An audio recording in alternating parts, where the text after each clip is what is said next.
Mamintiao na memo akwaba famra kasa fidi so ha nimje ni sinsempefi en haiguswa den semno de bremo na on 7th February na Bawumia ewo UPSA, that is the University of Professional Studies Accra, or present to the good people of Ghana the vision, the plans going into 2024 general election. And then talking of the vision, the plans, he also talked of his candidacy and then the accomplishment. One of the key things are, and I say the key issues, the questions are Bebrina Irizi Ede Eba has to do with Nioma Bawumia Timia over the years, and then the Manakwenya, the Obetimi Aye, what has he done? And I trust yes, had 2 missions going into the 2024 general election, even though he hasn't been president before, but then as vice president, president in one, and then when president takes decision, it is likely they are only taking decisions. And so Nioma together with the president under your governance, Nioma Omotimia, that is the accomplishment. On Kasa Kakran and Bawumia can be talking of the health sector, Nioma Omotimia, education sector, Nioma Omotimia, sports, in all sectors, Bawumia Kasa that they found. Indeed, he said, and then he proved the NPP government, they have been better than any other government. Abetina Akunyana, so citing the circumstances I was from AFC or AFC name no still now. The good people of Ghana, they are going to serve the good people of Ghana very well. And when talking of the accomplishments, now I said, Oba, there are a whole lot of things. Oba can who say Oba ye my Ghana, ebi I say Oba. Taxes are who do be a sisi no gusu my Ghana mu ebi ka ho nsem chese enya asem ketwa, talking of the E-Levy, talking of the emission levy, talking of levy bebrebe any taxes are who do be a chese Ghana for egu Ghana for konso a ebi ono ma unhu de omode ye so still na no yes Ghana for ntu ni na no chese Oba or ya des Oba no be e free Oba in the education sector, 1 student 1 tablet or kasa bebre, and then the news wade hunu de bebre na and the two ja ye de bebre na so na e de ebremo na chese enya asem kitona no na Bawumia message or de by no and chakra chese it was less than a day and NDC for sure say somebody to reply the aba almost reply, and then yes I'm George na chese or de sha say ono kwa de o chere say the message about me and was senseless. I'll tell you, we'll go through the message in a vision, and then who say it is senseless. And yasam, it was some feed the National Communications Office of the NDC, and so there's a message where there, and now there's a Ghana for bit me to my top the New Patriotic Party, the national chairman of the NDC, and so there's a Johnson and said, and now there's a NPP. I'm moving to me the 2024 election with this vision. Because this vision, there is nothing new. It can never win the election for the New Patriotic Party. Now NPP and I said Bawumia camp at the Sembi at the Abetuja NPP Amonyoko, they are willing say serve the good people of Ghana very well. Na etimi ama obi anso ho etimi atono ewo my Ghana manunti na omutimi edisa message no etimi ede eba so say NDC when omo cancel dia and omo ede reply kese na ede promian kwani nkoti reply NPP amonyoku na say the camp of the His Excellency the Vice President Alhaji Dr. Mahmoud Bawumia, they reply on the NDC amonyoku yenko na yenkuti Emra. I wouldn't say the Stamajan Fee and the NDC people lack understanding of what Vice President Bawumia did. I wouldn't say that because I know they perfectly understand and they know what he did. It's only that they are out of propaganda and political malice trying to set their own agenda and pursue a discussion that does not reflect what the Vice President did yesterday. Vice President Bawumia, if you listen to him for the first one, stood his grounds to defend the records of the Akufo-Addo government. And he made the categorical statements that have not been, challenged by the NDC. He said that despite COVID-19, Russia-Ukraine war, banking sector cleanup exercise, and energy sector payments that were saddled with that we had to deal with, despite these four whammies, the Akufo-Addo government has performed better in all aspects. Talk about economics, we talk about all the indicators, inflation, exchange rate depreciation, agriculture growth, industry growth, roads, construction, schools. He said that despite challenges, this government has performed. The Mahama government, the NDC, from yesterday to now, have not challenged those factual claims that were put out by Vice President. When he finished doing that, then he gave account of his contribution to this magnificent success that has been chalked by the Akufo-Addo government, stated the position that he, as Vice President, in his role and assignments that were given to him by the President, this is what he contributed to this success. So the argument as to whether Akufo-Addo's government has performed better than the NDC and the Mahama administration, Bawumia settled that. Then the argument as to what he, Bawumia, has done, the power that was given to him as Vice President, he dealt with that. Then he came to his vision. So we want the NDC to challenge the records that Bawumia put out for the Akufo-Addo's government. Challenge him, Bawumia, his personal record in government. Then they come to the vision. When we come to the vision, he said that he has his own vision. The Akufo-Addo government had its own vision. That government has delivered a record. That record has not solved all the problems of the country, but in terms of comparative records, comparing, it's better than the NDC. But he, when he is given the opportunity as president, these are his priorities. And he said that, it is in this speech, that there are some good things that were done for this government that he will build upon. There are other things that were germane and necessary at the time that President Akufo-Addo's government took certain decisions.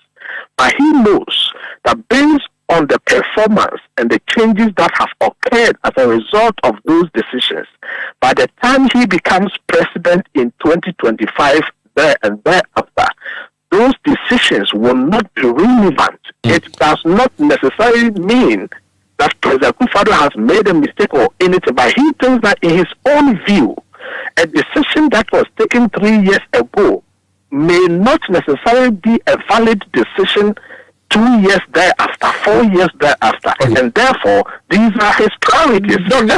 Doc, just in 30 seconds, E-Levy appears to be the most controversial. Did he or did he not support the introduction of E-Levy? The Vice President stated his position. At that time, he didn't know the description E-Levy. In 2020, remember, he had a studio interview with Kwame Sefakai. Kwame Sefakai asked him the question about passing Momo. And the Vice President stated his position categorically that he does not think it is prudent to pass Momo users or people patronizing Momo. Few months later, after the 2020 elections, when we crossed into 2021, that assertion of Momo was given the nomenclature E-Levy. The Vice President had made his position clear that he does not support any such taxation of people using Momo. So that position is known to every Ghanaian. But did he say to the government that I'm not going to be part of this? Was it passed without his permission? Because we've seen publications where the Minister for Information is being quoted as saying that, in fact, he spoke to CTFM on the big issue, and he said that the Vice President was an integral part. The Minister of Information has denied that. He said he never said that. But that is even not relevant. What is relevant is what Bawumia had said. What Bawumia has said to the public. And he is able to say something to the public. Why is he afraid to say that indoors? He said to the public that he doesn't think Imomo should be taxed. But you see, Bawumia is part of a government. And when you go into meetings at City FM and there's management meeting and you are part of it and you make your opinions known and it does not carry the day, it does not mean those who made the decision are wrong or anything. What it means is that at the end of the day, we all argue and we conform to the superior argument at the time. And you see, neither recrimination nor congratulation is warranted for a decision taken based on available information.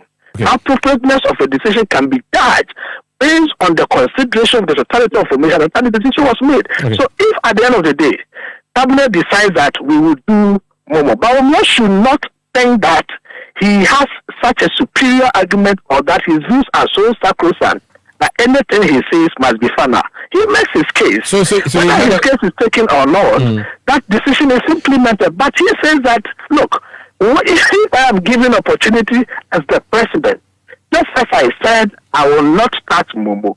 I will scrap E-Levy. That is the boldest decision any vice president has made in this country. And that is what we should applaud Bawumia for. Bawumia is the only vice president in government who has taken decisions that are in sync with what the majority of the people say, and says that given the opportunity, I'm part of government, but given the opportunity, I will abolish E-Levy, I will abolish emission tax, I will abolish betting tax, I will abolish VAT on electricity, I will reduce the number of ministers. This is somebody that we should entrust the country in his hands. Thank you, Doc. But before you go, earlier on the show, I spoke to a former head of the NSS, Vincent Kwagbenu, who said to me on authority that your boss, Dr. Bawumia, did not do national service, and that explains why he wants to make national service not mandatory, but optional.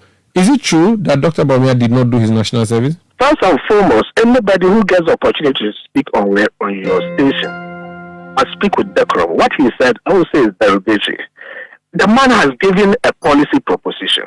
Let's look at it. No problem. I just want to know that information because out there now. National service or not, I don't know, and I'm not interested to know that. It is not everybody in this country who did national service. In fact, today, it's not everybody who does national service. If you attain a certain age and you have not even done national service, it is wait for you. There are even people who complete school today.